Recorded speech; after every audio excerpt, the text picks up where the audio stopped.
Onye Igbo nwere ajụ m chọrọ ịjụ tata maka gbasara nwoke a kịta na-abụ the Prime Minister of Israel. Mana ndị Israel kịta na-achụgharị ndị Hamas. So achọrọ m ịjụ gị because ị nọ na Nigeria akpọ God of Israel. Achọrọ m ka ịkọwagoro ụmụ kedu dibịa na-agbalị ndị Israel afa were agwa ndị Israel ebe ndị Hamas ba ebe fano location fano ya nọ. Kedu pastọ dị ife afụ na-eburu fada te amụma? Kedu that spiritual brother, spiritual father na-eburu ndị Israel amụma obodo ọbụla ndị Hamas bata? Ị jụọ ọnụ ya onwe gị, kedu ka fa si ama mgbe ọbụla ndị Hamas na-emeke move, their leader or their group, any of them? Ị jụọ ọnụ onwe gị, o nwere dibịa nọ na befa na-agbalafe afa were agwafa ekwe ebe ndị Hamas nọ? Ka o nwere pastọ maọbụ prophetess maọbụ prọfet maọbụ evangelist nọ na befa na-agwafe ebe ndị Hamas nọ? O nwere? Ife niile abụ gịnị? Ife brain fa creatri ka eji attract ndị Hamas to the extent na this man na-akịta ya na nkịta afọ ebe a olu ntutu taa n'obodo ọbụla Hamas banyere afa ga strike ife ọ ya adaba ya adaba. Do you get my point? That is ife ọ ga-adaba ya daba.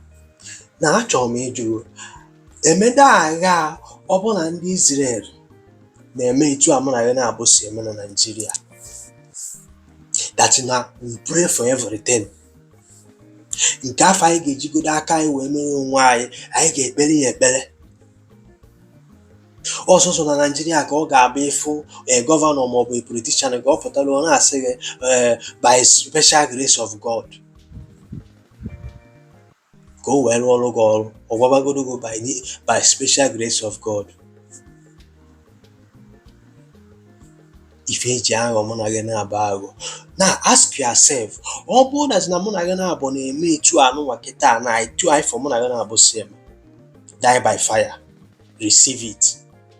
Chere n'oge nke Chineke na Jehova echeghị obodo na onye nche na-eche n'efu. Na ọ bụrụ na etu afọ anyị si eme kịta ka ndị Israel si eme, maka ana m afọ ife na kọmentị na comment section, ọ dị ka ọ bụrụ na etu ahụ ka anyị si eme na akara ihu obodo bụ Israel today? Ọ dị etu ị nọ kịta na ịchọ ime travel na ị chọrọ ije Lagos, akwa ị na-ekpe ekpere ka ndị na-anapụ ndị oshi maọbụ ndị na-ama ma ndị na-anapụ ndị mmadụ ma ndị Fulani herdsmen na-apụ inweta unu, ị na-cover yourself with blood of Jesus. You understand me? Had it been na ndị Israel nọ na-akọva onwe ha with the blood of Yeshua or power the God of Abraham, God of Isaac and Jacob? Do you understand me? Ọ dị ka akara ime obodo bụ Israel today ya abịa na comment section na-epraise ife. Aka ị na-epraise ife ị nọ na Nigeria na-akpọ their God to secure you from ndị bandit maọbụ ndị na-anapụ ndị mmadụ. Mana Israel nọ n'obodo fa with the sophisticated technology weapon. Do you understand me? Wee na-attrack ndị Hamas obodo ọbụla fa na-achọ ịba, they will strike. Location ọbụla fanon ya nọ, they will strike. Na kedu onye bụ dibịa afọ na-agbalafa afa na-afụrụfu ụzọ were agwafa position ebe Hamas nọ, maọbụ onye bụ pastọ afọ nọ Nigeria today na-eburufe amụma wee gwafe ebe ndị Hamas nọ? Onwere? Unu be anyị na ideceive gharị onwe unu. One native doctor pụta dictor afa pụta ọ na-agwa gị na ọ na-afụrụ gị nke afụrụ. Kedu ife a na-afụ? Afụcha ife afụ, who are you today? Kedu problem asọvụ gị? Ịdịna ka Dangote ka ịdịgote katọn elumelu. The same ife ị na-asị na ị na-afụ. Israel kịta nwere the satellite ha nwere ike sef ọ bụrụ na Hamas na-bata na Nigeria na ada egwu ino na Hamas nọ na Nigeria to scatter everywhere. Otu anyị na-eche ndị religious leaders na-agwa gị chere gị nwee ndidi na ọ ya adị mma ewee na-anyụ anyị anya. Today some villages gbara ọsọ because of banditry. Because of banditry. Mana look at how far that Israel gagolo na-akpọ their God with their technology fa ji brain fa wee wepụta.